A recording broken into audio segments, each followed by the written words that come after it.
In many ways. Isn't the Celtics great tonight? Is it, when is it? Oh, did they announce it? Now, well, welcome to school committee meeting for June 18th, 2024. I have a motion to open the meeting. And I always need a second. And then we need to vote. Aye, all in favor. Aye. And we'll do the Pledge of Allegiance, and then I'll give you the rest. I pledge allegiance To the flag of the United States States of America and to the republic for which it stands, one nation, under God, indivisible, with liberty and justice for all. As always, a reminder, our meetings are recorded by EBCAM, and we thank them for their continued efforts on our behalf. Appreciate that. And I know that we have our student rep here tonight. I don't know if there's any updates do you want to give us? You have any notes? Yes, I do. Wow, you have a whole notebook. Yes. Okay. Updates from the Central School are thank you to the families, students, and staff who for a wonderful end of the year. They are very grateful for all who helped Miss Ross, the PE teacher, run field day, the families who attended our preschool red carpet and year-end picnic and family night. They'll be hosting their extended school year program starting July 1st under the direction of Miss Sandy Tellis. The Central School's Jumpstart program will run from August 12th to August 15th under direction of Miss Jen McPartland, grades kindergarten through second grade. And the kindergarten level update will be on August 20th from 9 to 12.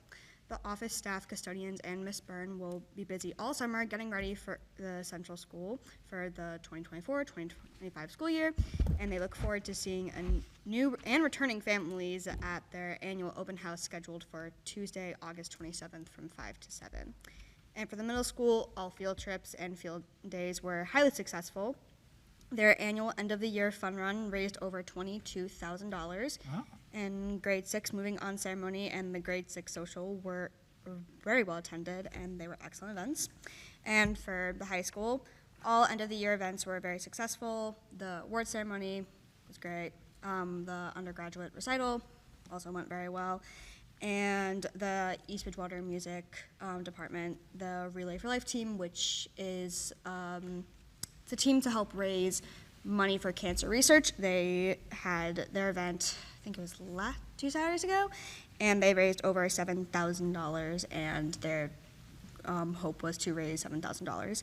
And and the boys varsity baseball team lost in Worcester, unfortunately. Oh. But they were in the Final Four, so it's a good thing. 1-0. Walk off in the 7th inning. Oh, wow. Holy mackerel. Wow. Thank you, Ainsley. Thank you. Welcome to your new role. Again, thank you. Thank you for doing that. I hope you're going to have a great summer. Thank you. Okay, we will move on to Superintendent's Corner. if Sure, I that's think okay with you, Ainsley Liz? took all my, you took what I was going to say, but it's bittersweet. We got to see everybody leave last week on Thursday. It's always bittersweet when we watch the kids leave for the summer, but know that after the summer they're going to look different, and they come back and they're a little bit older and they're ready to go. The kindergartners are, it's old hat now when they get on the bus and they come for first grade. So we look forward to that. It was a great last day. I mean, it was warm. It was good weather. I know that Skinner's had a lot of kids down there. I think everybody from the Mitchell School was there. It looked as if we went over there. It was a busy last couple of weeks with field trips, as Ainsley mentioned, and the fun runs and the field days and everything else. So I want to thank all the parents. Without their help and support, we couldn't get these things off the ground, and having the teachers, Mr. Ross and at the Central School and at the Mitchell School, Mrs. Ross and the rest of the faculty and staff, it was a really great day up there. Today, I'll wrap up with, I had the principals and the assistant principals met with myself. met with me from 9 in the morning till 1 in the afternoon. We had lunch together. But we went over the year. We talked about our strengths. We talked about our weaknesses. We talked about the strategic plan, what we accomplished in the strategic plan this year, what we think needs to be some changes. We know we have another year with it, but there were some changes in there where, that panorama won't be in there. DEI is already embedded in there, but where is it embedded in there? And we had some great conversation. Talked a lot about accountability for next year. Jay talked a lot about, Jay and I spoke a lot about our special needs program. And we have great teachers, we have wonderful students, but we need to make some changes, and we need to make sure that we're fully inclusive going into next year, and that students are getting direct instruction in the classroom, and that there's not so much pull-out, and if they need supports or need extra time, we're going to allow for those things, and those are always going to be allowed for a student with an IEP. But we also have to hold people accountable. And we have to make sure that a student that's in 5th grade is going to take the same MCAS whether he has an IEP or he doesn't have an IEP. And that student should have the same instruction that another student has. So that was something that Jay and I have talked about probably all year, about looking at assessments. And we also looked at our behavior data. Most students that are being disciplined have an IEP. And that's something that cannot continue to happen. And we're looking at that data. The principals discussed it today. We talked about it. What strategies can we put in place? What do we need to look for? And moving forward. These are things that are not new to us, but sometimes we need to see the numbers. And when the numbers came up in front of us, I think that they realized that, geez, the student's not even getting into the doorway, and the student is told to go to the office, or you're not going to make it here, or this isn't a good day for you. So those are things we're going to look at, and principals were terrific. The assistant principals joined us after we had our principals meeting at 9 to, I guess, 11, and then the assistant principals joined us after that to talk really about strategic plan and the instructional leadership of what we need to do in the classrooms. Students, kids are kids. Students are going to be successful. That's our job, is to help them to become successful. But as leaders in the buildings, we need to take accountability of the instruction of what goes on in the classroom. That's really what the meetings was about today. I want to thank all of the principals. They did a fantastic job this year. Their leadership team did a fantastic job. They stayed in it right up to the end. They're still here, and they'll be in next week, finishing it up. All their evaluations have been completed. All their data has been submitted and has been submitted to DESE. I think we had one call from DESE yesterday, and they apologized. They said, please tell the superintendent we're not going to call anymore. We're really sorry. We just need this one last thing. So that is a testament to the staff, that they had already done the work, and to get a call from DESE to say, we're sorry to call one more time. It's our mistake. That's always one of those nice calls to get. And so on behalf of myself and Gina is at a conference for the last couple of days, we want to thank our instructional team. Without them, the buildings do not run, and they do not run effectively. They've done a terrific job. Little Viking Summer Program is packed. We're always excited at this time. Lisa Barrasso and her staff are excited. She's hired our students. She's hired student workers. She's hired her staff, and they're ready to go. ESY program. Jay, you start. Go ahead. Yep, we're running July 1st, as she said, July 1st to August 1st. We're running kind of a 2-building program. We run our elementary out of the central, because in the pods there, they do have air conditioning. So for days like today, we want to make sure the kids have AC, and we run our middle school, high school program up here. Again, same type of thing. We have air conditioning up here. Sandy Tellis does a phenomenal job as the ESY coordinator. I'm lucky. We have a great staff. They keep our kids. They really keep our kids who need that extended school year piece moving along, and keep them on point during that time, so that they don't get behind. So they do a really great job. We have 80 students who are already confirmed for the program. We put out about 120 to 124 invitations. We had 3 decline out of that, but we have 80 who are confirmed now, and we're still trailing a couple of parents as we don't start until July 1st. You know, sometimes people are looking to see about daycare and different situations that they need to do. And in some cases, some parents want to give their kids a break. They might have done it for the last couple of years and just kind of want to give them a break, and we get that too. But we're still staying in touch with families. I know Sandy was in the other day. She was making some phone calls out of my office. I have my administrative assistant making some phone calls out of my office just to kind of follow up with parents. And we're also communicating with some of our bilingual parents to Parent Square so that they can translate it themselves at home with the same information that we send out to them. Excuse me, Jay, this is a voluntary program. It's, So, yeah, by choice. the team makes a recommendation, so the special education team, the team in the team meeting makes a recommendation, but a parent can always decline, they have that right. We don't have many who decline. I mean, like I said, if you hear the numbers, there aren't many who are declining, and that's a good thing. You know, for a lot of our kids, who need that kind of support in the summer, and that 5-week program in the summer, it really kind of makes sure that they come back into school, you know, where they need to be, as opposed to kind of being behind for that couple of months and trying to do it at home on their own. Super. Thank you. My last thing is we will be posting for van drivers. I'm also going to be posting for a couple of positions. We'll post, I'm going to let things die down. I shouldn't say die down, but slow down for a couple of weeks. ISAs, we're still looking for ISAs. If anybody has graduated, got a 2-year degree, associate's degree, still working or going in to get their teaching certificate, we're always looking for ISAs. Right now, we have all teachers. We are looking, the Mitchell School is interviewing at this time for their adjustment counselor, for the retirement, and the retirement 3rd grade went someplace else, so they're going back out. So we are, Mr. Paquette is interviewing, and they're going pretty quickly. He thinks he's got some candidates, so it's going to go quickly.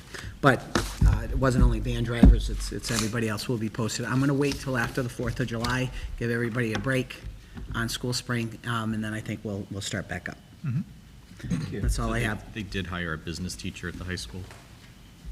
Yes. They did, good. Okay. Yeah, I believe he was, what came up today? They have been feverishly coming up. Yeah, I think it's come up. So, when I asked today, everybody was like, "It's in your office. It's already there. Please go. Please call." We had one that called twice today and said, "Am I going to get hired? Am I going to get hired?" We are. We're going to hire you. We're not there yet. There's a couple steps that we have to do prior to a couple of reference checks and things like that. So, but. Okay. Thank you. This is just to let everybody know, this is our busiest time in central office, is the last 3 weeks, John, and the first 3 weeks of school, or the August. The last 3 weeks in August are the busiest time for central office. The last 3 weeks of June, the last week in May through June is our busiest time. And it becomes busy because financially and in special education and everything that we do with DESE, everything that has to be uploaded has to be done in a certain time frame, so. Thank you. Can I ask a question? Does that business teacher automatically become the DECA advisor, or? No. Does not automatically. Okay. I don't know what's been done in the past, but Ainsley, as far as I'm concerned, I think it'd be great for you to stay through the superintendent's corner. Typically leads us off, although we may change the format coming up, but you're welcome to stay for the whole meeting, or if you have places to go, you can certainly do that. So it's up to you. So, looks like you have your driver here, maybe? Okay. Thank you. Thank you. Welcome. Strategic plan. And I was just saying that we did review it today. We're going to change, we changed the names on them. We're working with ClearGov. We're going to start uploading into ClearGov, and it will be on the webpage for the district. What do you mean you changed the names? changed the names of, remember last week they were like, Oh, the implements was still on there. the staff names. The staff Okay, names. not like category names. Oh, no. Okay. So strategic plan, we're going to remain the same. Those are the three areas that we really need, and we're working on. We changed the dates of some things, like we've completed this, we need more work on this. So those are things that we are working on, so that in August it'll be updated, and then we can have a full day of where we can have the school committee sit with the principals and myself and say, okay, how is this going to drive, how does this drive our vision and mission going forward? Great, thank you. And Mr. Shea, you're going to give us an update Yes. on dollars and cents? Yes. Well, the first thing I want to do is review the fiscal year '24 budget, and I've given you a package with proposed line item adjustments to the budget. As you know, the power to transfer amounts between line items solely relies upon the school committee. So I'm going to present this to you, and hopefully you'll make a motion to approve. And what I did was, on every line item, I gave you the original budget, what I'm proposing as a revised budget amount. And anything greater than 10,000, I believe I caught everything. I tried to give you a brief explanation, and we can run through quickly on the explanations. And if you have any questions, I gave you in the far right, a line reference number to make it easier to, you can pick a line if you have a question and let me know what line it is rather than having to guess. So going down the list, you can see line number 13. I'm proposing to change that budget by $37,613, and that's for the math new curriculum. And again, I just want to say, nothing overall in the budget changes. The budget total stays the same. I'm just reallocating amounts between line items. If we move down to line 33, metal shop supplies, proposing a $20,000 increase in that line item. That's a replacement for a laser cutter in the tech department. The one we have is it's probably 40 years old. It finally has died. 41, line 41, high school textbooks. Reason why we have a line item change greater than 10,000 there is foreign language books I needed to buy this year.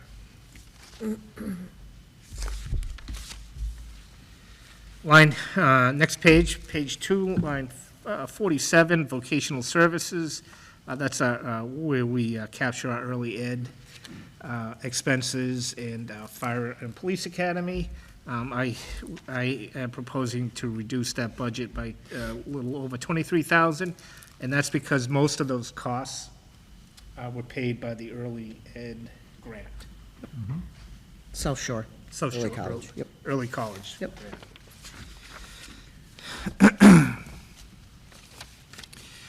So you can see under information technology, you have 4 lines that are orange. That's because those lines are all related. If you look at the total of the variance of all 4 lines, it's under $10,000. But that's for computers and devices. And what I tried to do this year in the budget is break out special ed, because that's how I need to report it on the DESI end of year report.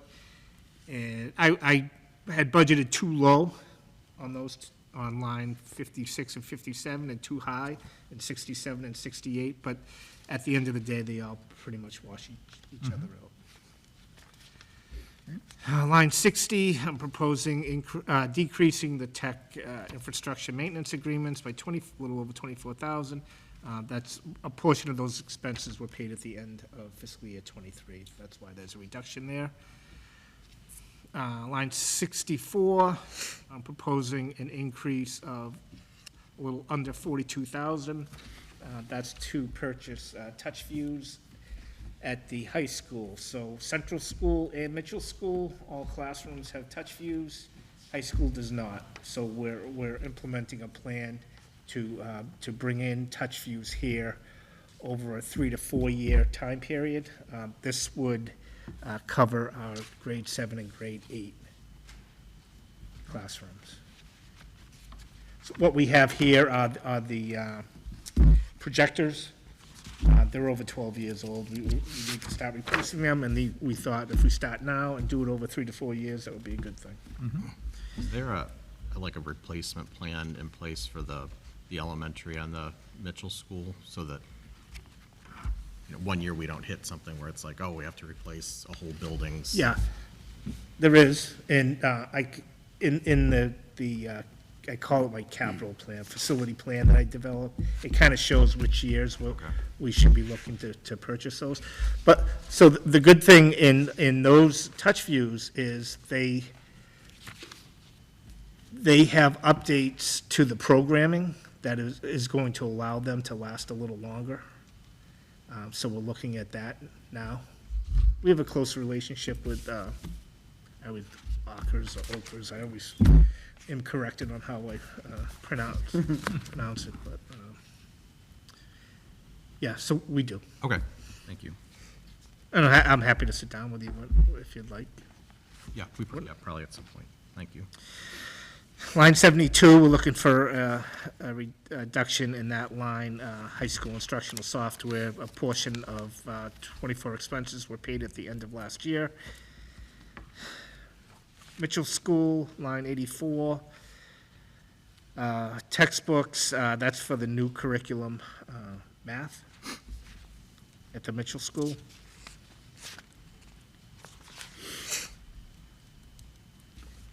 And again, page 3, I'm happy to stop, but like I said, I only picked the ones that are 10,000 or above.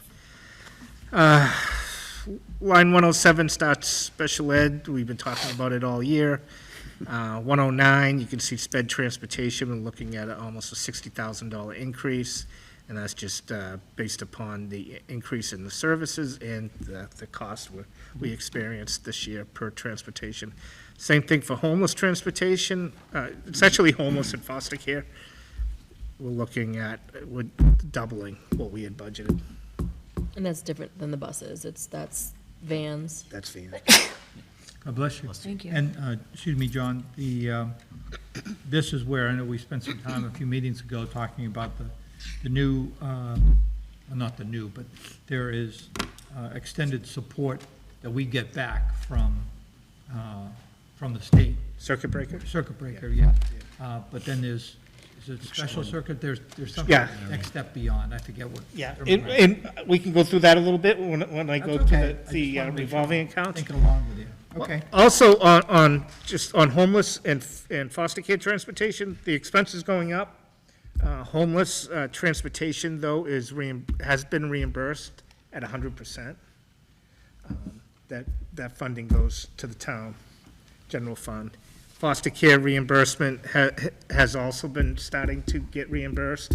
I think last year it was around 8%. I don't know what the funding will be this year. So do you have to pay it and then submit for reimbursement? So the homeless reimbursement is paid off of what I file on the end-of-year report. And the foster care reimbursement, I have to file a report detailing foster care reimbursement to DESE. It's not, they don't reimburse off the end-of-year report. John, just clarification's sake, you said that you get 100% reimbursement for homeless transportation? Yes. And that money comes back into the town and goes into Town the general general fund? And then where does it go from the general fund? It would go to support the town. Okay. So that money's not necessarily finding its way back to here? Not directly, Okay, thank you. Probably ends up in free cash. right. End of the year, yeah.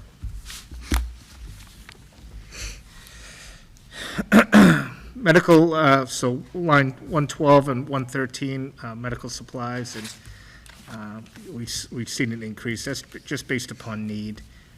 Non-special ed interpreting services, we've seen a large increase in interpreting services.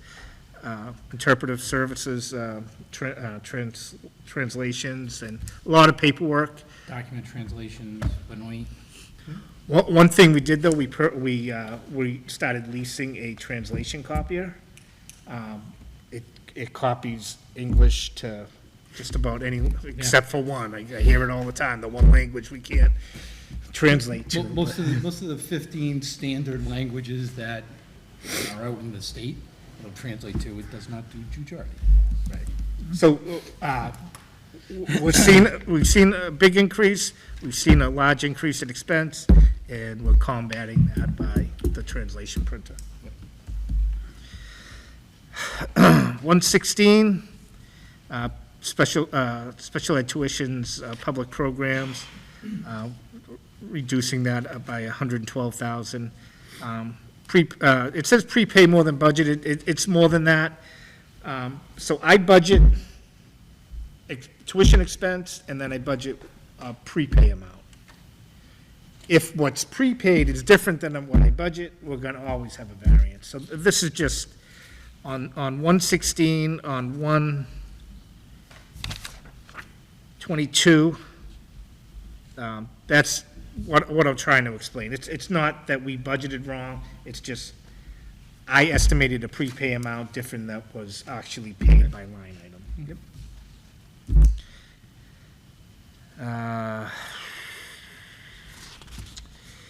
118, Aggie school tuitions, we're looking at a reduction of 24,000. We had one less student than I budgeted for.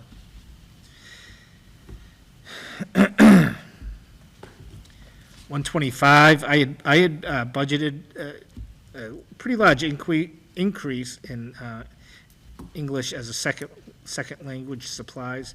We haven't really been experiencing that. It's more of on the translation side. So I reduced that by 11,350. What was 119? 119 did not that's the whole prepay issue I was talking about. 116, 119, and 122 are all related to that. And actual number of students, and extraordinary relief circuit breaker that I paid. I mean, there's so many different Yeah. variables. But the 116 and the 122 I get, because we had less students, right? But the 119, I was just curious why it was such a large increase from what was budgeted. Because historically, we would prepay almost all our summer. This year, when Joanne prepaid, she didn't prepay any summer. She prepaid out of the other lines. Okay. So if you prepay all your summer, you're gonna have very little cost during the year. But we didn't prepay, so now I have the cost there. Gotcha, But the okay. other line items are the opposite way. The opposite, okay, thank you. 127 is TBD. I do not have an answer for that one yet.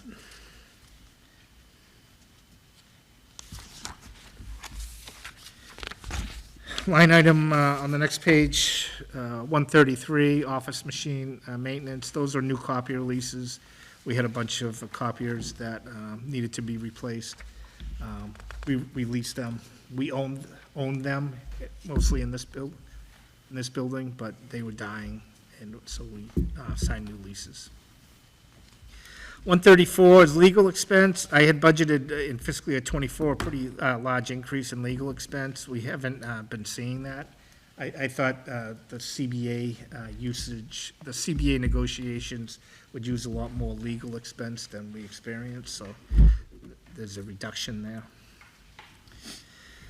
That's the non-salary. So now the salary lines. 150, there was an increase of, oh, that's not 10,000, that's 6,000. But it was one vacation buyback that I didn't budget for. 154, there was a higher contract than I had budgeted for. And again, this stuff happens all the time. Some people are hired less than I budgeted for. Some people are hired a little higher than I budgeted for. At the end of the day, it pretty much washes out, but. Classroom teachers, 156, we have a reduction of almost 104,000. Most of that is due to pre-K. So we increased our rates in pre-K, and we're able to cover more expenses, pre-K expenses in pre-K. So you'll see I moved expenses from this line to pre-K, which is a revolving fund.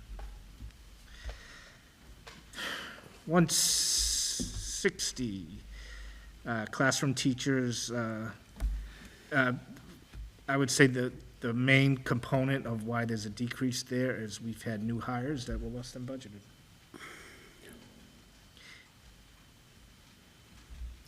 161, high school substitutes. We've seen a reduction in the usage of long-term subs. I think Bill, Mr. Silver, I think he's done a pretty good job with subs this year. Good. And the middle school classroom teacher pay, was that like an add to staff or? Yeah, so that's a purple, right? So if you go to purple on the next page,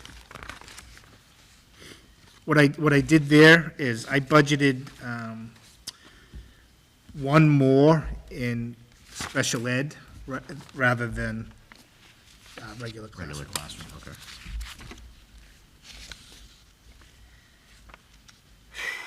Line 173, LPN, special ed, LPN, that's staffing. We just, it seemed like every time we hired an LPN, they left, and there was an overlap, and by the time we hired a new one, and so that's why there's a reduction in the amount there. Next page, almost done. 170, line 176, school psychologist. That was a mistake on my part. I didn't budget the IEP coordinator pay when I budgeted. 177, director of guidance. That retirement position was not filled. High school special ed teachers pay. We've had to contract for a position we haven't been able to fill, and the contract is higher than the position was budgeted for. Contract with an outside agency. School nurse, if those three lines are all in green, in aggregate, the variance is less than $2,000. The nurses, it seems like the nurses are going building to building to building. Overall, we're good with the budget, but line item, we should just make those changes.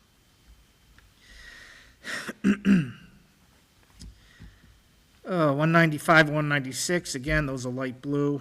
Those two relate to each other.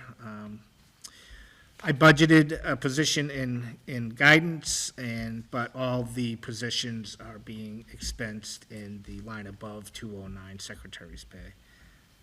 So that's not like an increase in a salary, it's just a, Another person.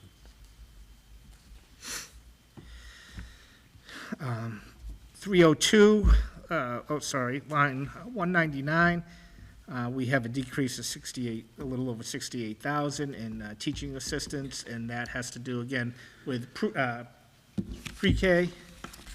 Again, we increased tuitions to cover more of what expenses pre-K, that it gets allocated to pre-K. So we're able to move some ISAs to pre-K. And also the 240 grant. We had a little more money in the 240 grant, which we're able to allocate ISAs to. 207, BCBA specialist. That position was mostly allocated to ESSER 3. What you see in the budget of $15,036 was the portion that wasn't allocated to the ESSER 3 grant, but that position, that person resigned, so I do not need that $15,000. 216, behavior specialist, there's a reduction of 10,000, and that was a new hire at a lower rate than budgeted. In total, you can see 24,782,464 was the original budget, and that is what I have as a revised budget.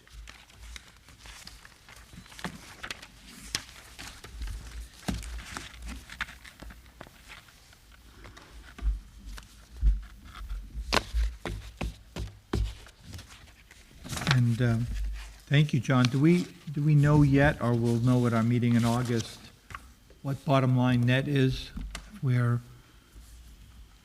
at the end of the year. I know we still have a couple weeks to go. Oh, yeah, we don't know yet.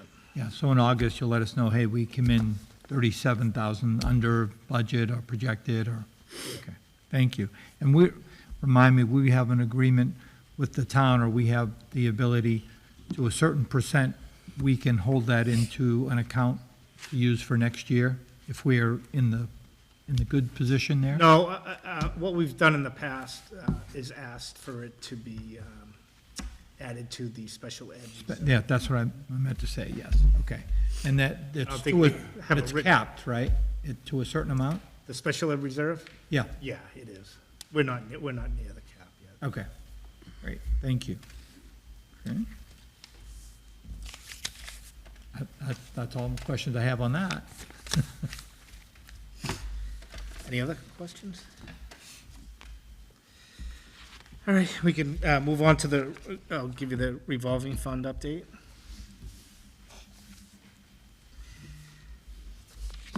I'll go briefly, you're probably sick of me. Circuit breaker, you can see is the second line, that's up to 742,478. That will be down to about $500,000 by the end of the year. I need to spend additional money out of that because of DESI regulations. Circuit breaker extraordinary relief, there's 59,747 left. That will be zero by the end of the year. The reserve relief line, 119,256. That assuming all goes well with the budget and everything I proposed, we shouldn't have to touch that for the rest of this year. So we'll carry that forward to next year to help us out next year. Every other line item there is pretty similar to last week. I think there was a question about school building rental being low. I think it was around 10,000 last time we met. It's up to 28,000, and by the end of the year, that should be up to about 50,000 with all the dance recitals and everything that's going on here.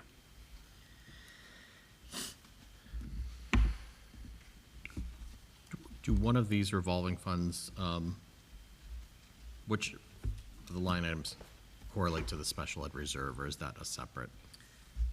That is not listed here. It's not. That is actually an account that the town has. Okay. I mean, I'm sure I could get access to it and add it. Might be good. Yeah. For us to just Yep. know what's in there. Yeah, no, the question has come up over the years.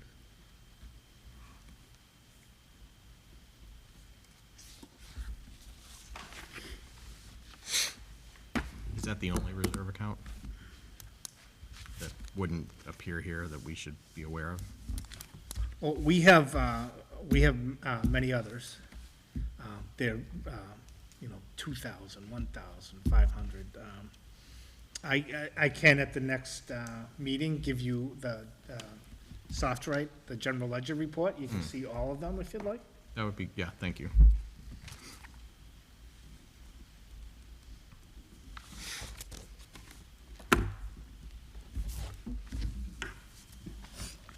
I think we started special ed, we put 250,000 in.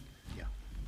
So start at 250, I think it's up maybe 260 or, Yeah, Wait, 270. 256 Yeah. maybe. yeah. Okay, thank you. Anyone else have questions for John? Okay, thank you, John. Appreciate it. You're welcome. Thank you. The school committee meeting calendar, I think I mentioned at the last meeting, talking with Superintendent Legault, the idea is to move to one of these meetings per month and leave it to the subcommittees to fill in where they need to have meetings.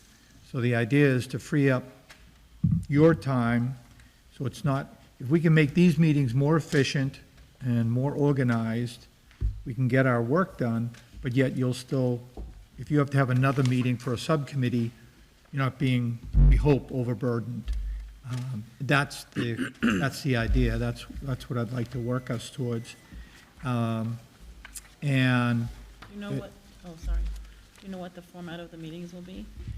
it'll be, we're still working on that, but essentially, for instance, there'd be a section for finance. John would report for that, let's say 10 minutes. Then there'd be 10 minutes for questions. There'd be 10 minutes for special ed. Jay would speak to that. We'd have 10 minutes for questions there. Superintendent would have a block of time, and we'd have a block of time to go through sort of new business, current business, whatever, how we want to do it, so that there's a structure to it. And the idea, my idea is that we wouldn't go over 2 hours. If we can budget it to an hour and a half, great, but I don't want to leave things not getting addressed. So we're still working on that. I hope by the time we meet in August that we'll have more of a plan to that extent, that we can kind of see it laid out. And in the event that we do, there might be a month we need another meeting. Superintendent Legault has reminded me that we still have the option to do a Zoom, or I guess it would be a Google Meet meeting remote, if there's something we had to address. And it was much easier for people to do it that way than to meet in person. We still have that option, I think, up until think it's spring of March. next year. March. March of next I year, mean, if, like, say we had a snow day, right. and instead of canceling the school committee meeting, you could go virtual. And then we don't get behind like we did this year. I think we were trying to play catch-up ever, with that ice storm that we had. And to the end of, I think in part of your package, Mike did a list targeting 1 month. And I used the third Tuesday. Based on a brief conversation we had at the last meeting, Tuesdays seem to be good for most of us. So we'd keep it on a Tuesday, and it would be the third Tuesday of each month. The only conflict there, if it is one, is in February. We would meet during February school vacation. So if that's a problem, we can maybe look to move it 1 week before or 1 week after, but, yeah, you'd have to let us know that. And so I'm hoping that by August, we'll lock this in. So So you're not expecting us to vote on this tonight then, this calendar? no, it'll be August. We can vote on it. Right. What's the process if somebody can't make a meeting? Well, you can, I've done it a few times, I'll probably still have to do it a few times. I usually access remote, but if you can't be there at all, if you're going to be remote, you'd let Mike know and we'd set that up. And if you can't be there, you can't be there. We'd dock your pay, but shouldn't be a big deal. Right. The only thing that I'm thinking, and this is just a selfish thing, because the May one would be the last week of the seniors, and I'll be busy that entire week. Well, that's understandable. Yeah, there are things that come up. Yeah. You know, do the best we can. But the good news is, obviously, every year, we have the dates ahead of time. It's much easier to kind of move around them as best we can. But we all have other parts of our lives that we have to contend with. So as long as we still have a majority, I think we're okay. Yeah, you have to have a quorum in order to run the meeting. Right. For the Okay. April, in between the April and May, does anyone know offhand when the town election is? It's like something, right, like the second Saturday after the first Tuesday. It's like some language Second about it. Saturday after the first Monday, I think. Okay, so just, I don't even know if it We matters. probably know But in terms of a gap, May 17th or the so. 17th, because we just talked about I this. think it's May 17th, right? is the election? I believe so. That's only Because 3 we days. had talked about, this was our experience, and then this was Amy and Dan's experience, that having a meeting 3 days after the election felt a little tight and stressful. But I like this format, but I don't know if we want to think specifically about May because of working around the election for that timeframe. or if it really matters, I don't know. I feel like it's a little rushed, but manageable. I mean, it was hectic to try and schedule the orientation and then come to the meeting, but I mean, just, I think it was also difficult for the town because they needed them in the morning to certify all the results before they could, I mean, Dan and I had both gone up to town and they weren't ready yet, so we had to go back to get sworn in, so, you know, I think it's definitely tight timing. It is tight timing. Oh, that's a great point. I think no matter when the first meeting is, it's probably a little overwhelming for any new member. Sure. Yeah. Whether it's 3 days or 10 Right. days after. Yeah, it's more the time frame for those things, getting sworn in, making sure you have the info. I think we did a really nice job over the past couple of years of giving info sooner. Yeah.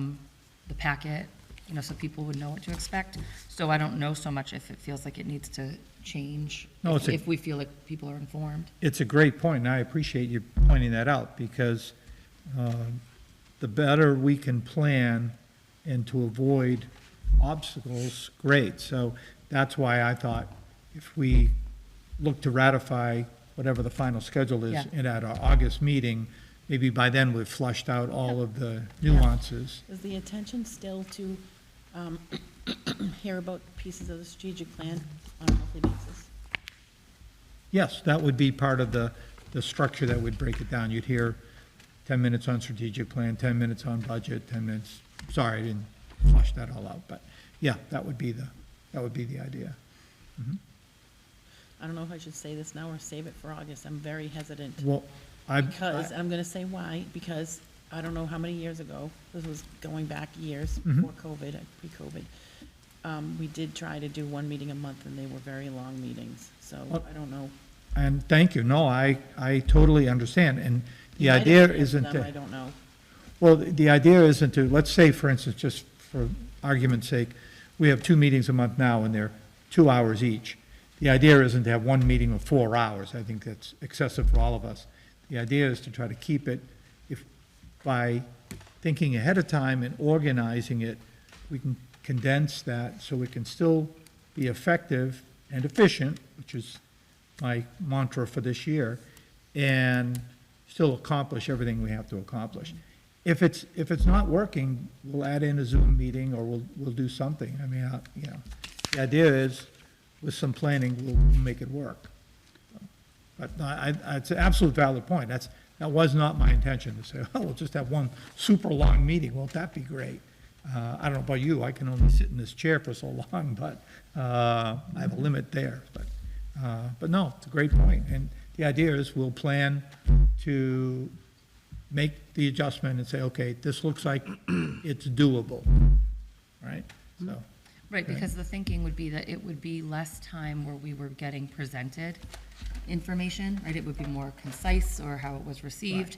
So we're not hearing a 30-minute presentation on iReady data or whatever. We're receiving it enough time in advance. We're looking at it, we're seeing it, we're showing up with our questions, right? So we've had time to look at it our way. So it's just more concise the way that we're hearing it. It's less of us being presented with information for the first time that we're trying to take in and figure out if we have questions.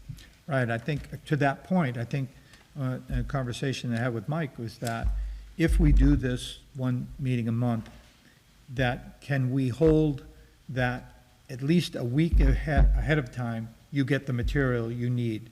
And I think I've also mentioned it to Liz, that whoever's going to present, they need to give us bullet points. They don't have to write out the whole thing, but just give us bullet points ahead of time so we know where they're going, can kind of follow along, make a few notes. But I know many a times the people have been presenting, and I'm trying to scribble down my notes so I can retain it all.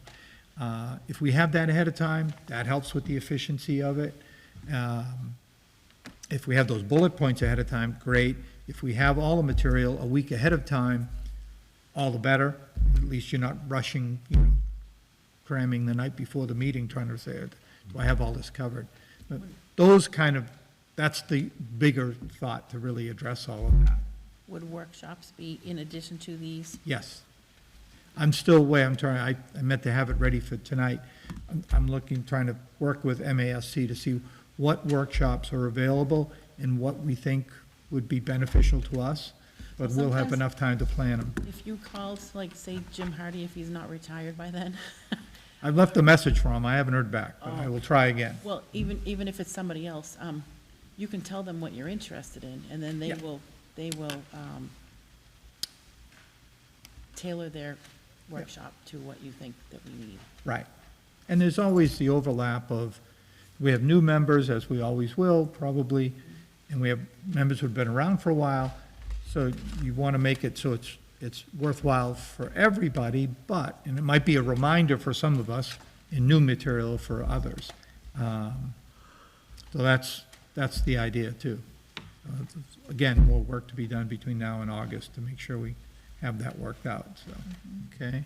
Would you ever consider, this is just a thought I had, because I felt like there was some confusion with regards to orientation after, at getting ready for the first meeting, holding that May 20th date as just new members orientation, and then having maybe 2 meetings in June, if needed.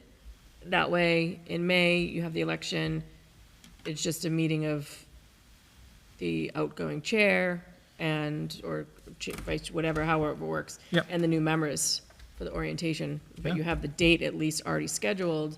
Mhm. And maybe it's part of that packet that you give to people when they go to pull papers, plan on, if you are elected, this will be a date for orientation. That's a great point, thank you.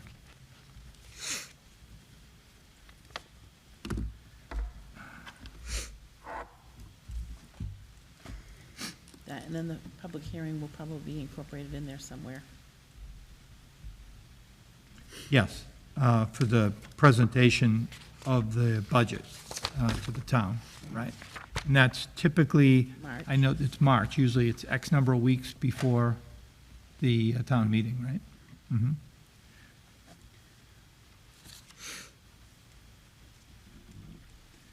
Okay, perfect. That's the kind of stuff, I want to make sure I haven't missed anything like that. Anything else? Just on one that? housekeeping thing, I'm sorry I keep doing this. The calendar has old school committee members on the top. Maybe we update that. It was approved before, yeah. So I don't know, I mean, I can change it. I can change it, sure. Thank you. All right.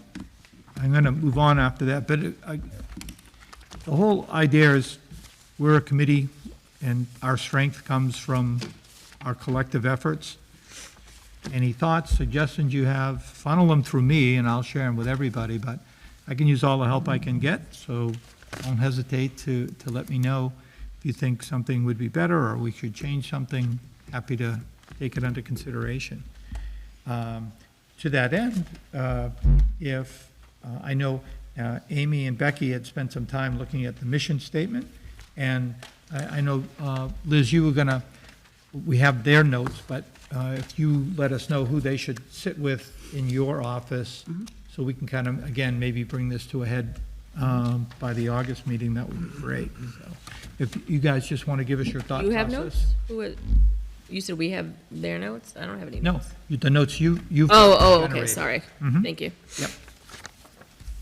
Do you know who you would want us to sit with? I would think you would want to sit with our entire team. Okay, I think it's important for the buildings principals yeah. to understand where the school committee's coming from, and I think that myself, Dr. Williams, and Jay and John, financially, you know, what are we looking at? And if we're going to be an all-inclusive school, then I think it's the entire team. Yeah. I will say- Because once we have this, then each of the schools pan off of that.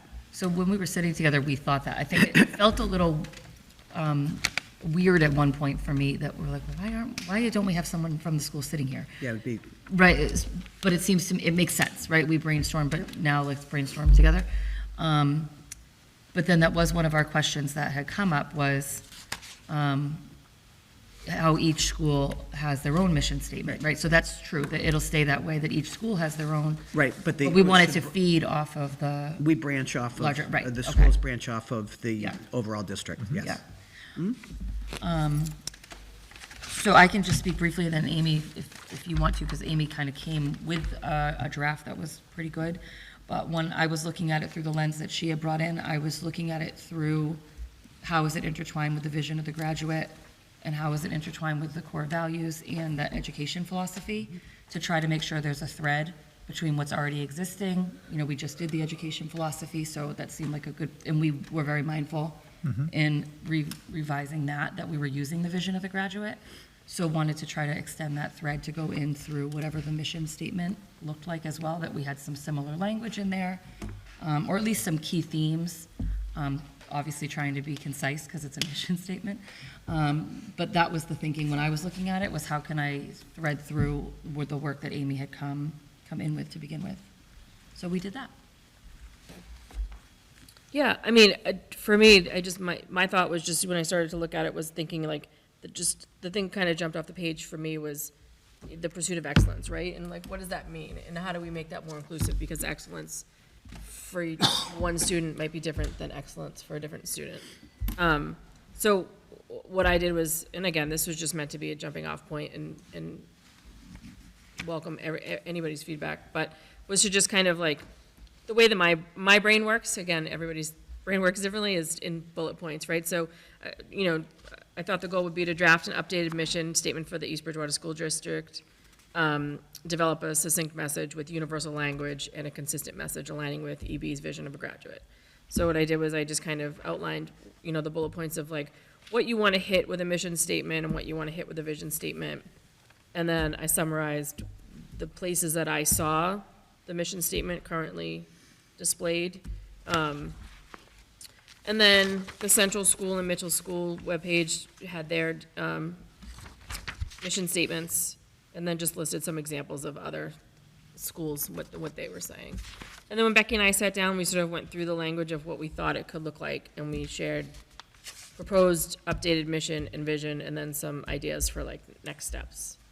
Again, being new here, I'm not really sure how this works, but if it now means we then take sort of this, get feedback, which I think you may have already gotten from the superintendent, or? No, just the fact that. Okay. I agree with Becky's guts. Like, I think this is a great idea, but we need to then coordinate with the Right. administration Right. to say, hey, what are we missing, or how can you tweak this a little bit better? And I think, fine, getting the ball rolling is great. Sure. Kudos for that. And then getting the feedback from those in the buildings tasked with producing this. And my understanding, somebody correct me if I'm wrong, is my thought behind vision and mission statement. Vision is where you want to go, where you want to head to. Yeah. And mission is how you get there. So for instance, for lack of a better way of describing it, vision would be vision of the graduate. Oh, that's great. Okay, but you got to break that down into steps. So what happens at the central school? What happens at the middle school? What happens at the junior, senior high school that ends up producing a graduate that has those characteristics, those skills, that knowledge when they walk across the stage to get their diploma. So to me, it's as simple as that. That's the vision. How do we get there? And that's the mission. That's sort of where the Was action trying to is. hit in the proposed update was what it says there for what a mission statement would be. So what you do now, who you do it for, how you do it, and what it achieves. And then the vision statement, where you're going, what you want your mission to ultimately achieve for you, and then obviously like your school district. Right? No, that's great. So if I leave it to the two of you, or how do you want to do this, Liz? You want to reach out to us and let us know, okay, we've got a meeting coming up? we I can think spend- if you do like a subcommittee meeting or something like that, as we get in towards August, the principals going to take some time off right now. Yeah, But August, they come back and we're going to do a retreat here this year. Last year, we go away. Every other year, we do something different. This year, it'll be here for a couple of days. Maybe on one of those days, we invite you in and we work on it. Do you know those dates offhand? Okay. It's usually, it's like the second week of August. Okay. That seems like it would make sense. If Yeah, we could because just you- steal like Yeah, I don't- 45 minutes of time or something. Yeah, it's usually like that second week. No, it doesn't have it, but the second week of August, because then the third and fourth were like crazy busy. So we could just tentatively be aware Yeah. of that. Yeah, we usually do it like on a Monday, Tuesday, Wednesday. We have our attorneys come in on one day. We have special ed attorneys come in half the day, and then our HR and Nick comes in for half a day. And then the other day will be focused on the strategic plan. So last year it was focused on DEI and inclusivity. Khalees Warnham came, and we also had the deputy superintendent from Brockton. So probably have Khalees come in, work, because we've been working with her, and the administration wants her to come again. So we would put you on one of those days with us. And so whenever you Yep. zero in on those dates, you'll share it with Becky and Amy and see if we can make that happen. And, I usually wait just to make sure that nobody's taken like a day or so in that first week of August, Yep. usually because I tell them to come back at that time, so Yep. they sort of spot check if somebody has one, like, a couple of them. I think we'll have 3 going to college, so, you know what I mean? So just have to make sure that they get them off. and that would be a perfect one. I know, Mike, again, one of the other things we mentioned last meeting was to set up some sort of, I call it a tickler system, just a reminder system. So that would be the first item on the tickler, is that, you know, Superintendent Legault to let Becky and Amy know when those meetings are, to schedule a time they can come in and spend some time to sit with the administrators, okay? Also, if there's like, Tickler. well, if there's like, I mean, I'm happy, again, I don't want to overstep, but like if there's things that come out of this meeting that we need to follow up on and you need somebody to create a tracking system for that, I'm happy to volunteer to do that as well, so it doesn't fall on Mike. Great, I'm fairly technologically savvy, so happy to do that, however everybody thinks is best. Again, I don't want to, I mean, you're the clerk, so.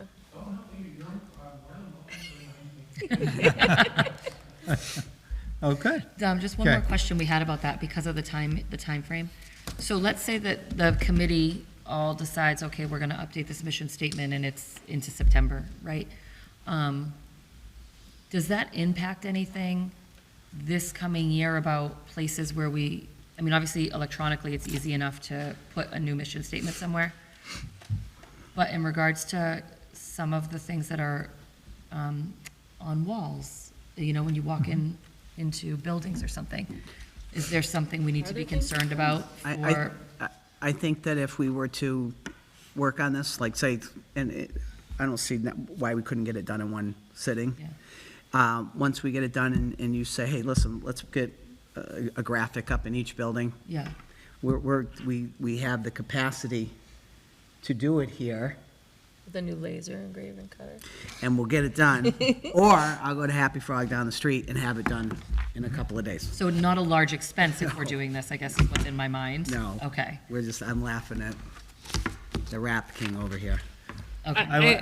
I also thought, like, I just threw We this can in rap there. bands. I threw this in there for fun, because I feel like it's, always good to involve students, right? With like, if we were gonna do a new icon, to involve like, I don't know, the graphics art students or whatever, and like, make it a contest. You can do to- whatever you want. I don't know, if anybody thinks that's. I mean, if fun, the but school committee I wants to think do that that, you stuff's can fun. certainly do it.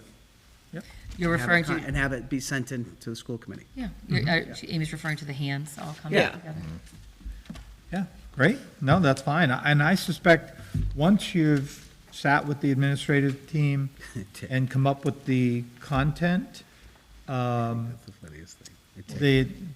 the next flow would be, hey, what should this look like? Where should it be? How do we, Right. keep it top of mind? And people have different ideas. Say, oh, that's great. Yeah, this is how the poster would look. And that'll be the next, obviously, the key is to get the material Yeah. straightened out. So, okay. Thank you very much for doing that. Are we allowed to ask right now if there's anyone that has immediate thoughts before we meet with the Yeah.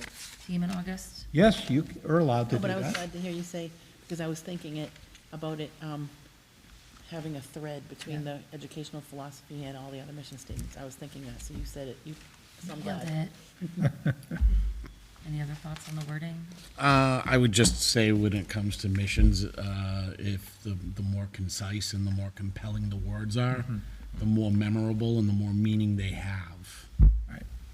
That's great. So I was a little stuck at first because in my mind, mission statements, I was like, one sentence, right? Like, so I don't know, I had it drilled into me years ago and it just kind of stuck. So I had to do my own work a little bit to be like, it can be more than that. You know, like I even Googled, how long can it be? 1 to 3 sentences. It could also be 3 words. Right. And be more impactful. Yeah. My opinion. Do you have a thought on something that could make it more concise?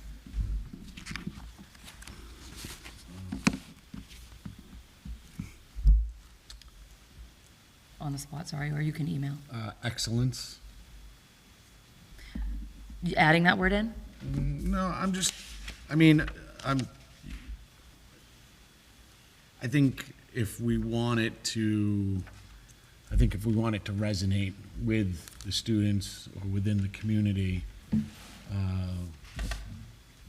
the more impactful and the words can be, and kind of what things we live by every single day or strive towards, Yep.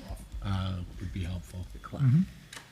So that word was actually initially in there, and maybe we'll all decide to put it back in.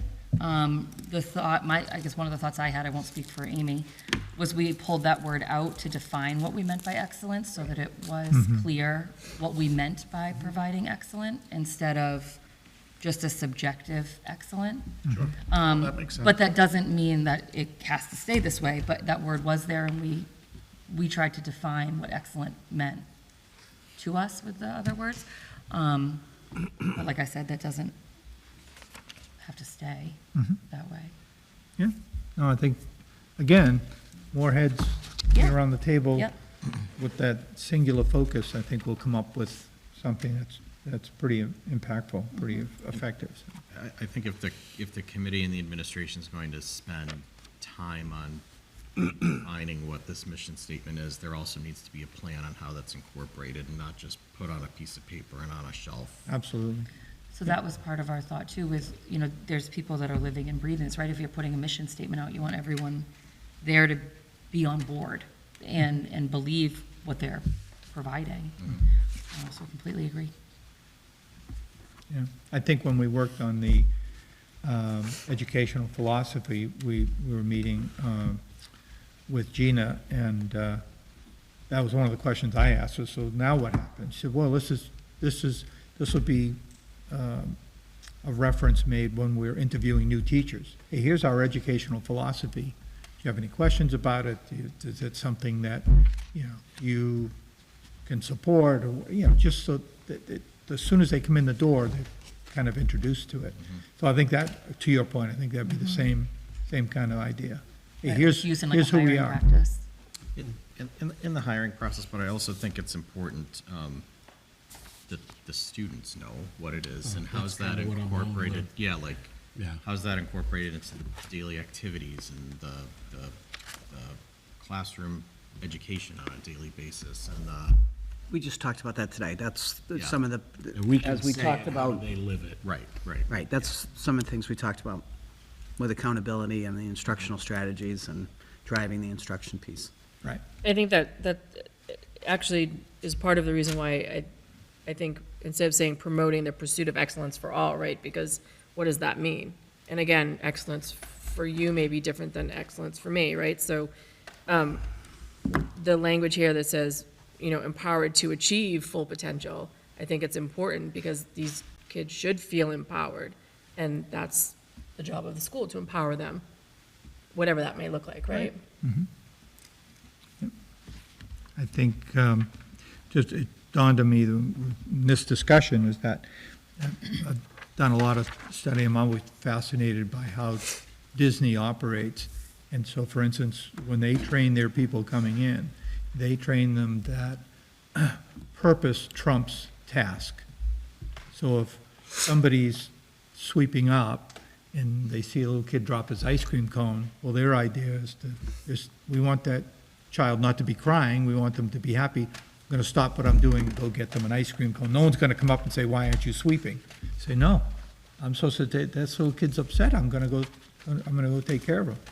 I mean, that kind of, I don't know how well it translates, but that really struck me, that, wow, that's great. You can really, get that message to permeate across all people at all levels, that really becomes a great culture and a very effective management approach, so, okay?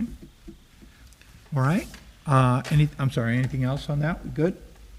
The August 20 meeting, I've mentioned it before, I really, as much as it's going to be difficult to do so, I'd like to keep the agenda relatively simple, only because I'd love each one of you to come, or the object would be, if you have one or two, maybe three suggestions how to make us more efficient, more effective, if you can come to the table or send them to me ahead of time, just like we ask anybody that's presenting to us, so that we all can see it and kind of digest it before the meeting and have a meaningful discussion around it, and say, hey, it's not that we're going to be able to absorb all of it, but just know that we want to hear about it, and maybe we can get some of it done right away, or we can change some things to align. There might be other areas where we have to kind of put it off and say, hey, let's put that on the agenda for later on in the year or whatever. So if you have any thoughts, they can be very simple or very complicated, doesn't matter. And like some of my thoughts, I've already started to share with you, that condense our meetings, have them more participatory. We're equipped with whatever we need to be equipped with prior to the meeting, and with enough time to digest it, so that we can have thought process around it and understand it. So we're already starting to move in that direction. But like I said, we're a committee of 6, and no one of us, even though I sit here and I have a really cool gavel, I have no more authority than any one of you, and our strength comes us working together. So, okay. Another one of my thoughts is on the subcommittees. I know in the reorg meeting we assign people to different subcommittees, and it always occurred to me that somebody new, unless you've been doing a lot of homework, we step onto the committee and go, all right, I'll be on that subcommittee. Who are they? What do they do? So since Ellen has the most experience out of all of us, and probably has had either been on every one of these committees, we only have one copy, but we'll get a copy out to you so that you can, this is designed to be, okay, what's the responsibility of this subcommittee? And the next step would be, how often is it reasonable that they meet? So that when you're assigned to a subcommittee, you say, oh, I know, this subcommittee, most of the work is going to be from February to April. And it'll probably be a meeting a month, or 2 meetings a month, whatever. So that you can say, okay, great, I'm on the subcommittee, and there's probably not a lot to do until I get there. The other component of that, too, would be on an ongoing basis, if not at every meeting, we would ask for subcommittee updates, those who have met. Like, a lot of the subcommittees may not have met. Let's, for instance, we start in September, well, we haven't met yet. But some of them have, like Budget Subcommittee, we've already met, and we'll probably have something to report, or just give an update, hey, this is what we've been working on. I have a request. Yes. So a document like that somebody's working on, is there any way that we can share them by doing it through Google Docs? We're not supposed to. No. Well, we're not supposed to. Violation of open meeting Yeah, law. because it violates open meeting law, when it would cause deliberation or could cause deliberation. Or if more than one person's updating it, like, we shouldn't be touching it. I asked this before. Okay, so it always has to be a PDF or on paper? Or can you share it and have it not be editable? The chair could probably distribute it to people for Right. look at. Got ya, Can't deliberate. Okay. got ya, makes sense. So the idea would be, if we send this out to you, you'd look at your subcommittee that you've been assigned to For collaboration. and make any notes, so that when we get together on August 20, Subcommittee. to the extent you can send me your suggestion, send it just to me, not for deliberation, but Sure. say, here's my notes and thoughts about this particular subcommittee, changes, additions, when I think we might meet, great, then I'll have that together. So when we get to that August 20 meeting, it can move right along and say, hey, okay, now I can share it with everybody. Here are the thoughts. On this committee, you might not have any thoughts, but on one or two others, you may have some thoughts or suggestions, and we can go through them and see how we can tweak and tune this.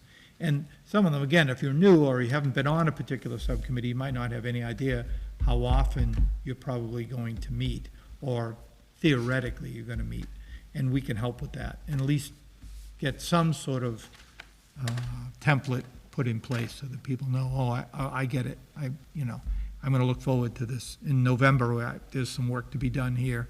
I can plan for it. Anything else on that? To the extent I'll find a way of getting this out to you without getting arrested. No, but I could chime in on some of those subcommittees. Yeah, go right ahead. You want the paper? You have a copy? So on the policy subcommittee, that probably won't be meeting until, I don't even know when, it depends, because the whole entire manual is being revamped. So this is not typical. Typically we go through a 3-year review cycle, and we meet on a third, once a year. So, but this is not typical, because now the whole manual is being revamped, and we already have it, just needs to get done. And then, the superintendent evaluation, that's already like set in motion, so we probably won't be meeting, the superval subcommittee probably won't be meeting anytime in the fall or winter, probably not until the spring is my best guess. Well, to that point, and I added it to the orientation piece, now that we're using that software, it might be good to revisit it, just to keep people up to date. And Superintendent Legault puts material out there in support of her goals, to know where to look for it, know how to navigate it, that'll be a good thing. Still waiting, instead of waiting for the last minute. Yeah, Point. oh, exactly. That was one of my ideas when Gordon and I were talked about that committee meeting more even if it's quarterly, just so that it's even part of a quarterly meeting, for the subcommittee to be able to provide an update to the whole committee about how Liz is doing on her goals, right? Where are the challenges? Where are the things that maybe she's met it, and being able to have that be part of a more regular conversation instead of a once a year type of conversation. Not to audit Liz, right? Like not like that piece of it, because they're all in progress, but to be able to have it be part of a regular conversation throughout the year. I don't think it needs to be monthly, but I think something even quarterly might make sense. To your point, yeah, I mean, if there's an issue or a stumbling block, we need to be able to make decisions on how maybe you pivot or maneuver, and things happen, right? Right. So, yeah, that shouldn't be once a year. Yep. Good? That's it, that's all. That was just my idea. Okay. Yeah, so I think this will help, rather than just saying, oh, I'm on this subcommittee. I don't know what it is, or what am I supposed to do? This way, we can, on a go-forward basis, next year, the year after that, if they want to amend this, subsequent committees, they can do so. You may have already said that, but I would guess you'd add that to the orientation package as well. Yes, yes. And the, I did want to, I know as part of your package, I had asked Mike to include, a year or two ago, we started to put together an annual agenda when we were in that cycle of two meetings a month. One meeting would address strategic plan, one meeting would address budget items, and in addition to other things. But if we follow this new format, this annual agenda will probably look a little differently. We'll have to work through that. So just a heads up. Okay. Central School Building Committee update. As you wait, I think you should know, yeah, because we had the Left Field, who's our owner's project manager at the last meeting. They're in place now. They're the experts as far as this whole process is concerned. Next up is to hire a design firm, which would be an architectural firm. And the way the MSBA, it's very structured, that they allow 3 three members to, of our overall building committee to be on that committee to select a design company. And typically it would be superintendent, or I don't know, in this case, they'd accept Gina as chairperson. It would be somebody from the town, which in this case would be Charlie, and then a member of the school committee. And the dates, some dates are flexible. One of those dates, which is August 27th, I'm going to be out of the country. So somebody, I know already, Becky's on the committee and Dan's on the committee, if one of you want to step in, because the MSBA is going to want to hear from those three people. We choose XYZ company, here's why we chose them, and here's all our notes. So the timing is such, if I could change it, I would, but I can't.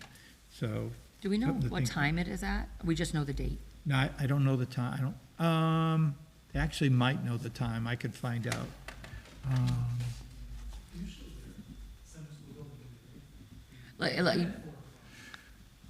The MSBA is the one that dictates. Right. It's either in the morning or early afternoon. It's usually like a 10 o'clock or a 1 o'clock. I'm happy to do it while you're gone. I just, I need the date because my calendar books up Okay. fast, so. All right, so. Are we is that needing to vote on that tonight, though? Is that what is needed? Or it's just, like, when it says approval required for the school committee to appoint? I'm so leery now of how MSBA does things. I don't know, Mike, do you have a sense of that? We have to vote? Well, why don't we vote anyway, and we'll say, Dan will be my step-in substitute, whatever. And then it could be changed if needed? Okay.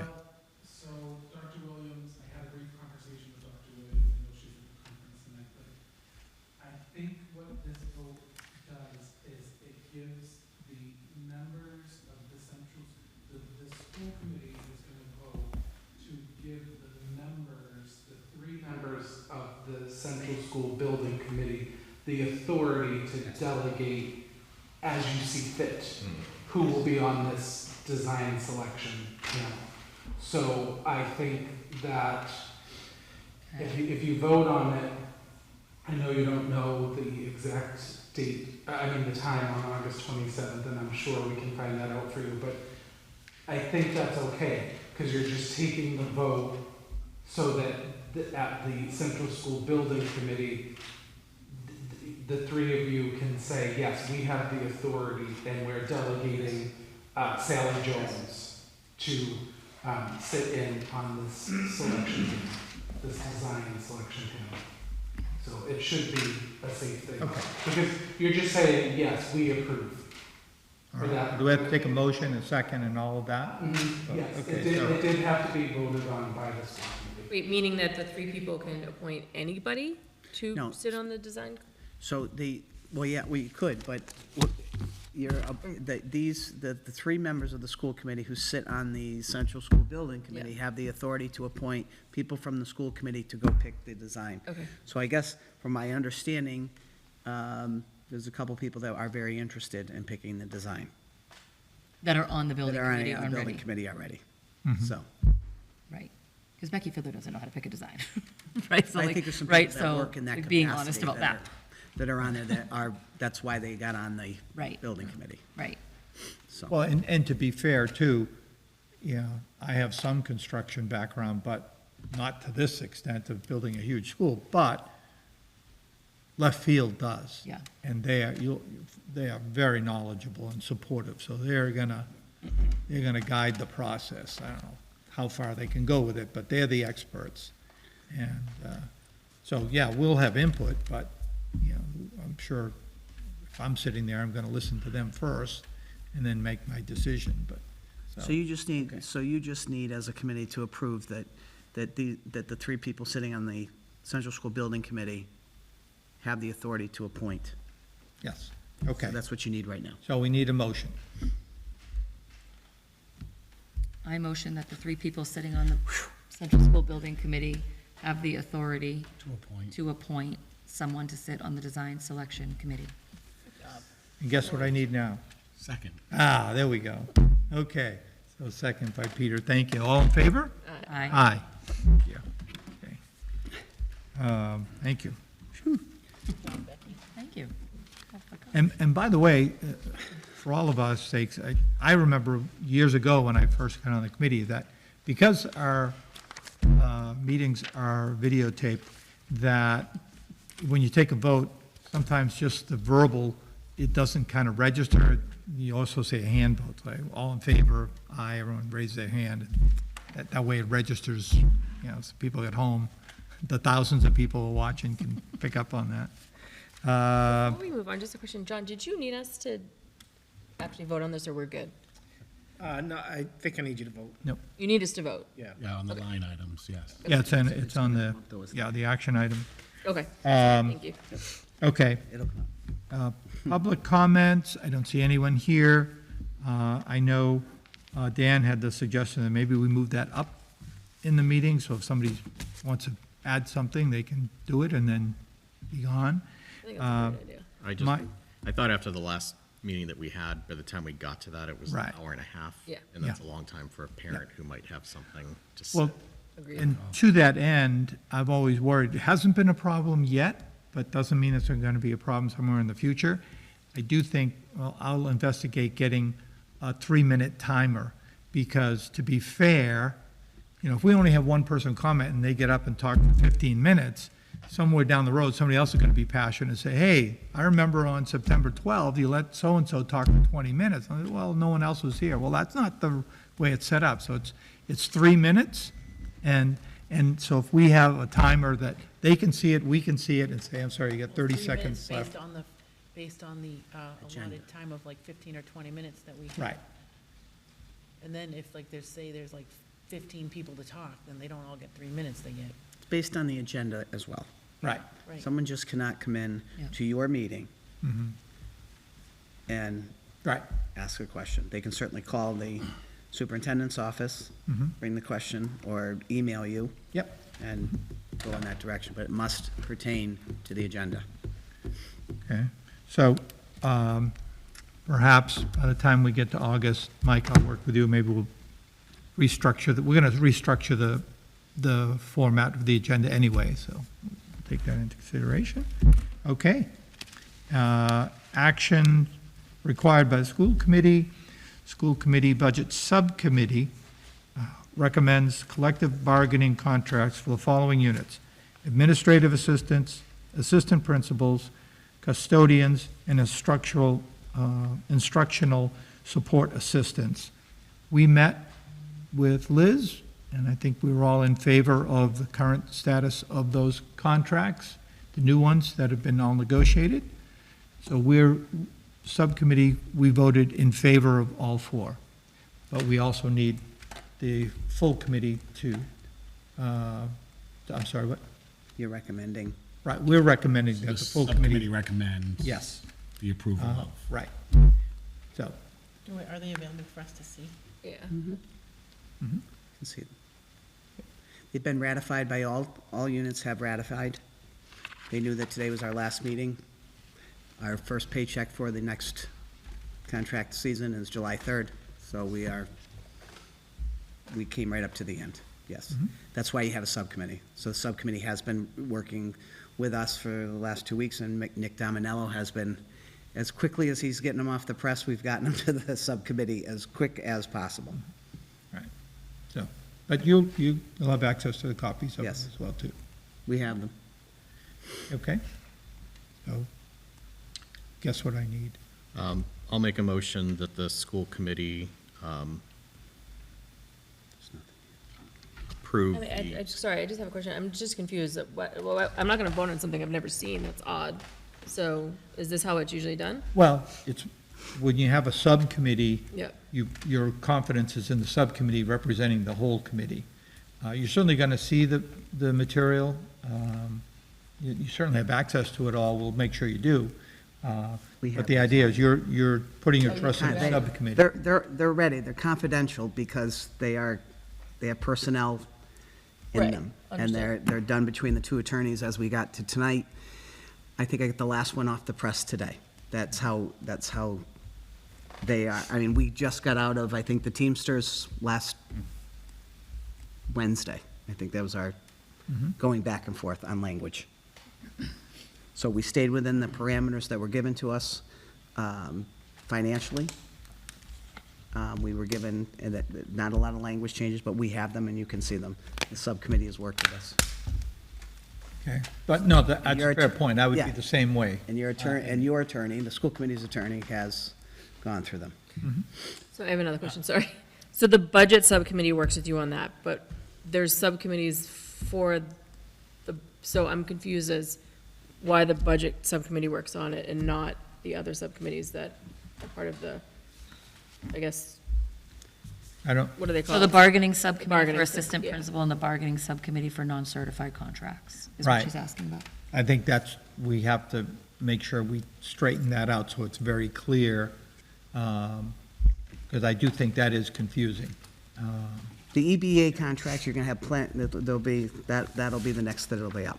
The So I- teacher's contract. Yeah, I think that's Gordon's kind of charge for the kind of getting us to work more efficiently and effective, so that way a lot of this stuff happens prior to, and then you have the information much prior to, I think is the goal Right. going forward.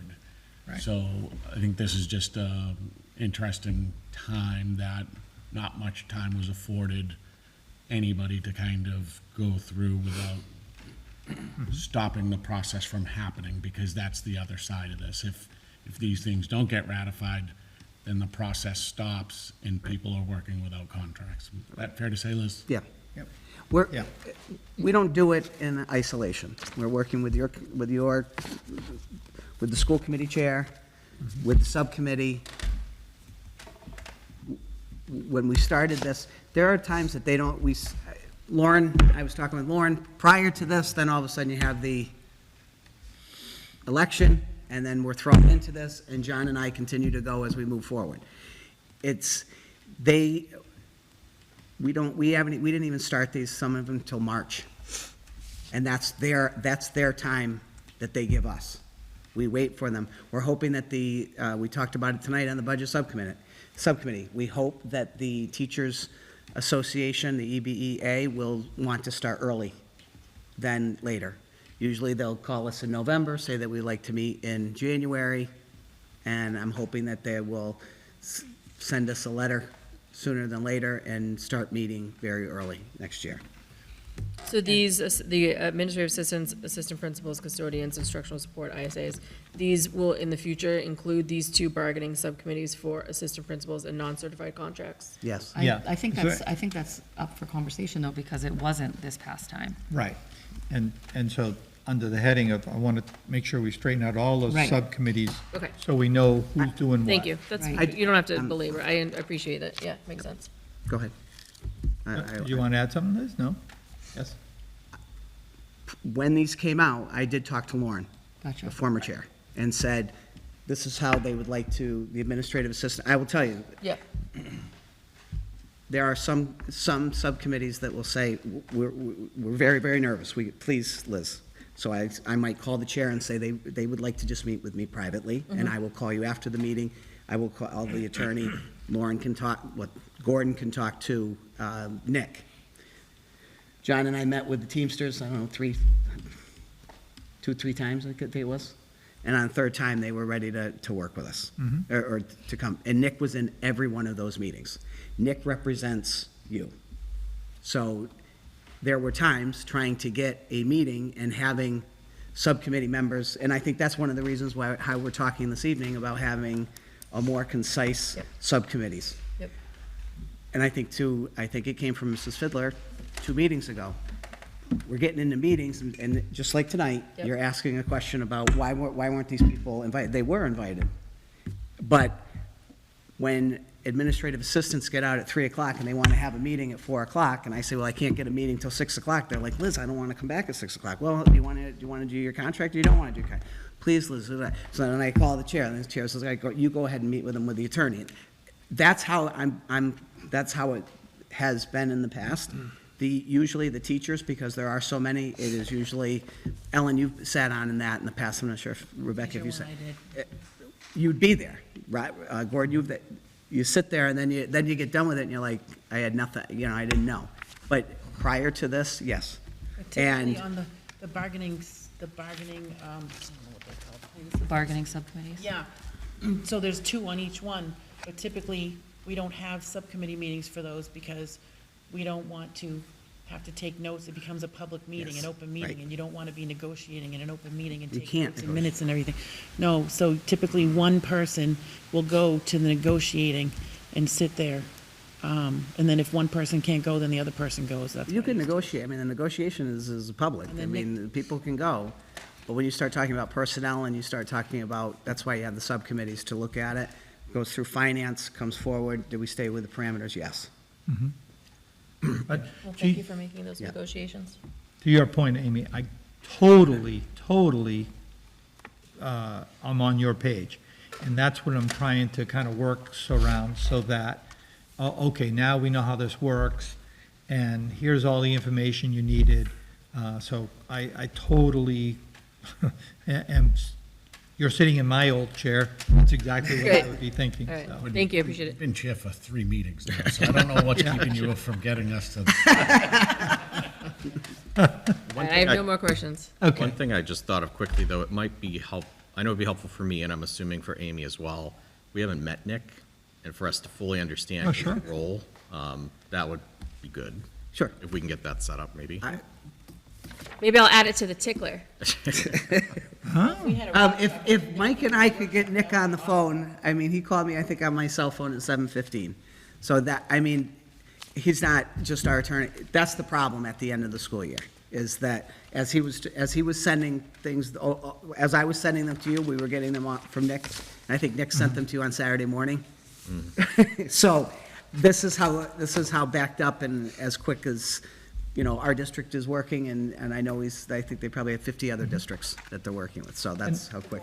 And I don't want to, I don't want to incur No, but I will legal I'll fees, listen. but You're going to. maybe it's just an email introduction I'm fine with as well. Well, It'd be nice that's to meet still, in person. that's still money. You can have him come to one of the workshops. Yeah. Yeah. Nick will be here in August. He is here, and you're more than welcome to come to our retreats. I've always said, like last year, we were down at the Seacrest. Every other year, we do something different. This year, we'll be here. And then we go out for dinner or something with everybody to work as a team. But Nick will be here on one of those days. If you want Nick at school committee meetings, again, like you just said, there will be a meeting that you sometimes will want him here. We have to give him plenty of time, or he'll send one of his associates. We deal with Nick Dominello or Jen. Most of the time, Nick. John Foskett deals with John Contracts. on contracts for the business end of things that deal with the town, like a town contract, or that would deal with the town, a business, and our finance. And our contracts that are due with HR are done, or in all HR is done with Nick Dominello, or Jen, if Nick is unavailable. And just for clarity, this is an unusual span where 4 contracts were due this year to get done for this new year. And then on the top of that, within a year's time, we have to negotiate teachers' contracts. So it's pretty condensed. But with that in mind, if you look at those subcommittees and say, well, once these are done, those subcommittees, they're not going to meet, they don't have to meet next year. What my proposal would be, they would be on the general list of subcommittees, and when needed, at the beginning of the year, you'd say, we will need this subcommittee this year. Yep. But next year, we're not going to need them because these are already done. So again, we just kind of eliminate those things and make it simple. But going back, we had a motion from Dan to, I don't think the Finish the motion actually got actually motioned. oh, you never said the words? Okay, go ahead.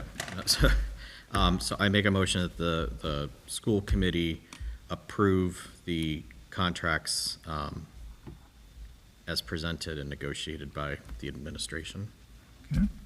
Second? Second, great. And, by the way, just parliamentary procedure, this is when discussion would take place. So there's a motion made, a second, then there's discussion. It's not a foregone conclusion it's going to pass, depending on how this discussion goes. And then, after the discussion is done, then we take a vote. So, just, it's always, Can I interject? sure. My discussion is just to clarify, is the administrative assistant contract, assistant principals, custodians, and instructional supports, ISAs. I vote yes. Okay, great. So you're just elaborating on the She general. wanted to Okay, add wording to the motion. Yes, just to make it specific, that's all. Okay, got it. Okay. Any other discussion? Okay, all in favor? Aye. We are just moving right along now, this is great. And 2 hours in, Gordon. We're moving right along. It's 2 like hours in, 8:10. it's an hour and 40 minutes. Eever. Oh, 7:42. Yeah. We are chugging along. Wow. Who's gonna make the next motion? Well, let's see. So, action required after review on payroll warrant 49 PS dated 5/5. I move the school committee approve payroll warrant 49 PS dated May 5th, 2024. Second. Nice. Now we're going. I am so sorry. That should actually say June 5, not May. That is my. Oh, Oh, You know sorry, what? You're right, I should have, yeah, okay. so I feel like that. I'll the- amend the motion to be the payroll warrant of June 5th. Okay, thank you. I feel like that guy from that movie that just read the script that was given to him, no matter what it said. Sorry about that. I should have known that. So we got a motion. Did we get a second? I did second. Great. Discussion? Seeing none. All in favor? Aye. Aye. Abstain. Abstain. Oh, I'm sorry. So 2 abstain. So, Motion passes. so Ellen abstained and so did Peter, right? So, but we still have a majority. We're okay. Okay. Great. Action required to approve the minutes of school committee meeting of June 4. So moved? Moved. Second? Yes. Any discussion? Okay. All in favor? Aye. Okay, and action is required after review on accounts payable warrant 50 SV dated June 12th, 2024. Aye. I mean, so moved. Moved. Second. Discussion? Seeing none. All in favor? Aye. Great. And motion to, Dan has a question. yes, Dan? It's not on here, but we need to, or did we already vote on the line item? We have not No, voted we on the didn't, I line didn't think so. items. Yeah. Line item transfer is not an action item, but we need to Oh, vote on I'm it. sorry. Oh, I thought it was on there. I'm sorry. Not Okay. as an action item, but it needs to be. Yes, right. So under, it was under reports of discussion listed, so under Mr. Shady's report. Yes. Okay, so we need a motion to approve the budget line item adjustments for fiscal year '24 budget. So moved? Moved by Peter, Second. second by Amy is all over the second. And, okay, all in favor? Aye. Aye. And we got, Peter? It was fun. we No, got, there was no discussion. we got that, Mike? Okay. Thank you, Dan, for pointing that out. Sorry. And That was gold. I said that at the beginning. You want me to say it again? You saying it in the beginning. Well, I did. You should pay We'd like to attention. send an extra thank you to EBCAM for reporting our meetings. Becky is so great. She's got my I thought back. maybe Yep. you missed it. Thank you, EBCAM. All right. Thank you, everybody. Wish everyone a happy summer, and we'll be looking forward to the August 20th meeting. Oh, meeting's adjourned. Did we adjourn already? We have it. One little thing. DJE is gonna be ready for the August 20th meeting, hopefully. You know, the Declaration of Independence didn't take as long as DJE. I just want to tell you that, you know? Well, May was a very busy month, and then she went on vacation. All right. Okay, so, Great. Motion to adjourn? yeah, we did that. Oh, you didn't? I Now missed we it? just have to vote on adjourning. But, well, Mike, I so you move make that that we note, adjourn. DJE will carry it on the August meeting. Got it. Okay. All set? Motion to adjourn. We did, okay, we're gonna have all kinds of motions. We got a second. All in favor? Aye. Aye. Thank you all. Happy summer.